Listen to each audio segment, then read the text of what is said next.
Hey everyone, in this internet link that I was reading yesterday, they talk about Krishnamurti and one of the questions he asks his listeners, which is, why don't you change?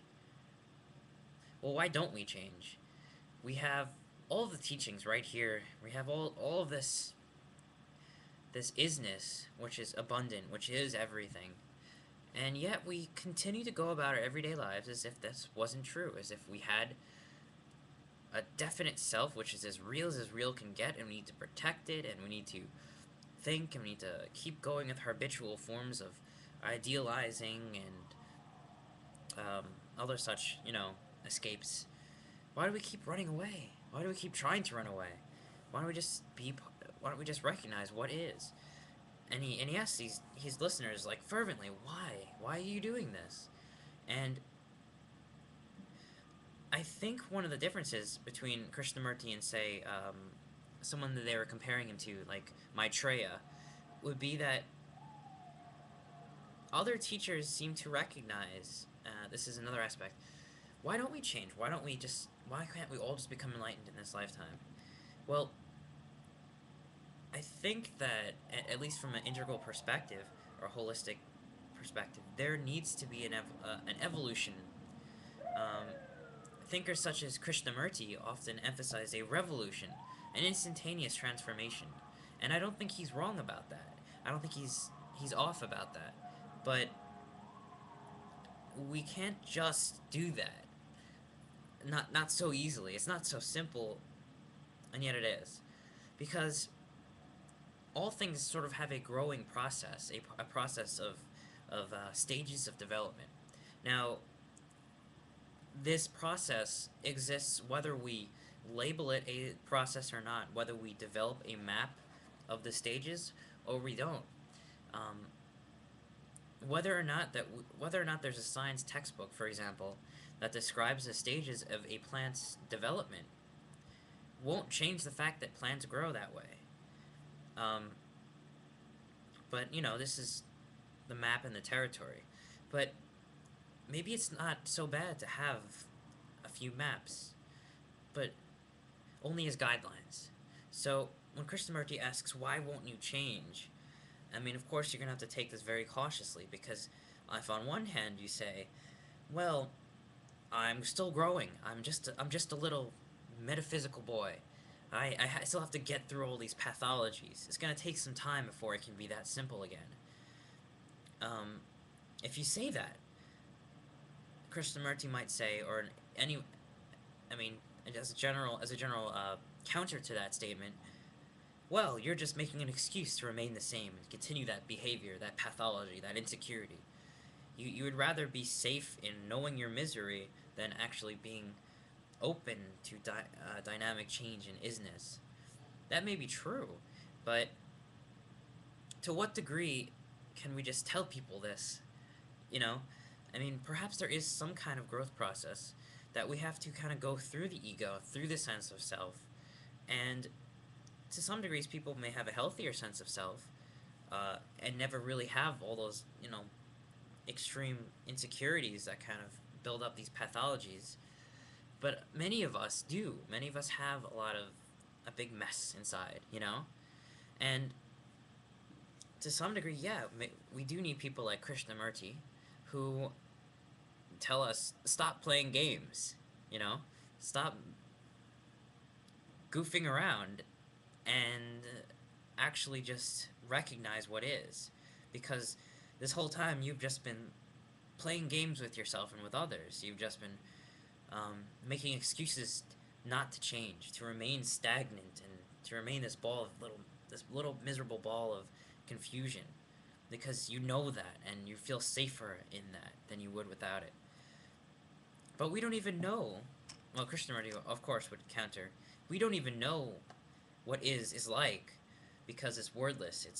It's beyond thought, and we're trying to idealize what it could be. Oh, it could be dangerous. Oh, it could be.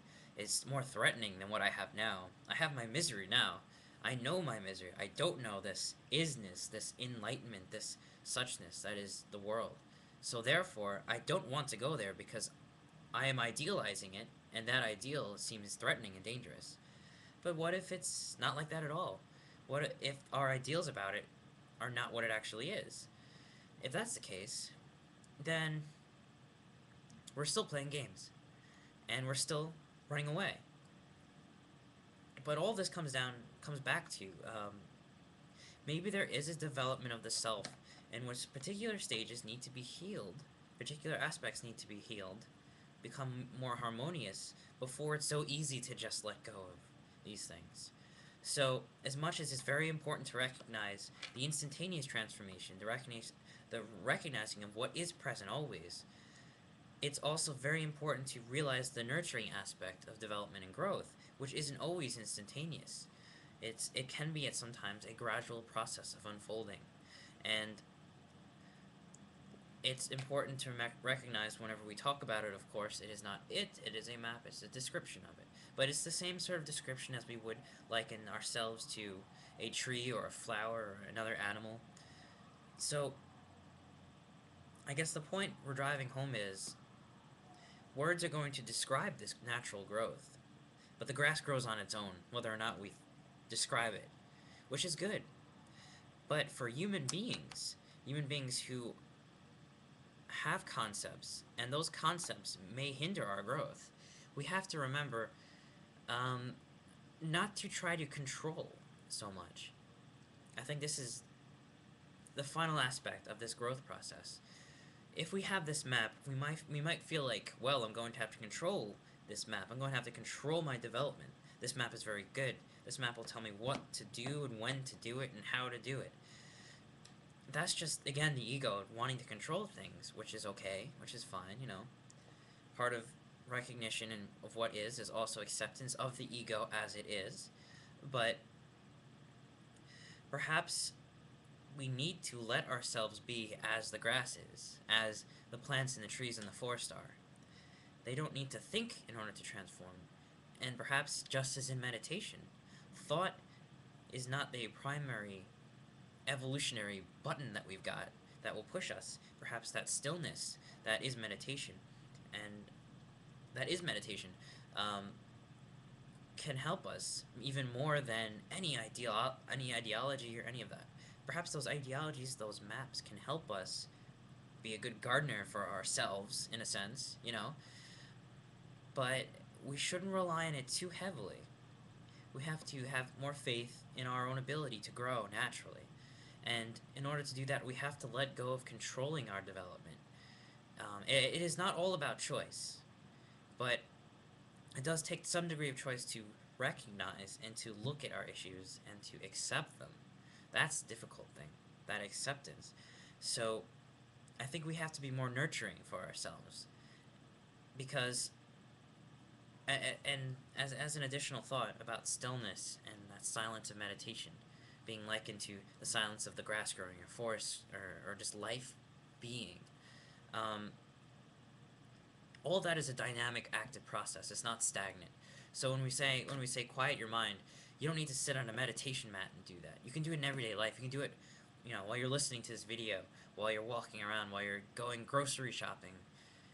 It's an active process in everything. It's just recognizing that more and more in everything. So yeah, working from that stillness somehow lets things happen all on their own. And just one more thought with healing and Reiki and energy. The same sort of process needs to happen. We need to let go of trying to control things and actually just let them flow through us, because that's how growth happens. And if you want to talk about development, we are not going to we're not going back to being a baby in a sense, because we have this active, conscious capacity to understand nature and understand its simplicity of being, and then let it take its course and let it flow through us actively, which is great. When we're a baby, we're not even conscious of that yet, which, you know, we can liken ourselves to a child, but really we have come full circle through the experience of ego, which I guess is why ego is somewhat important for some part of our development. Thanks for listening.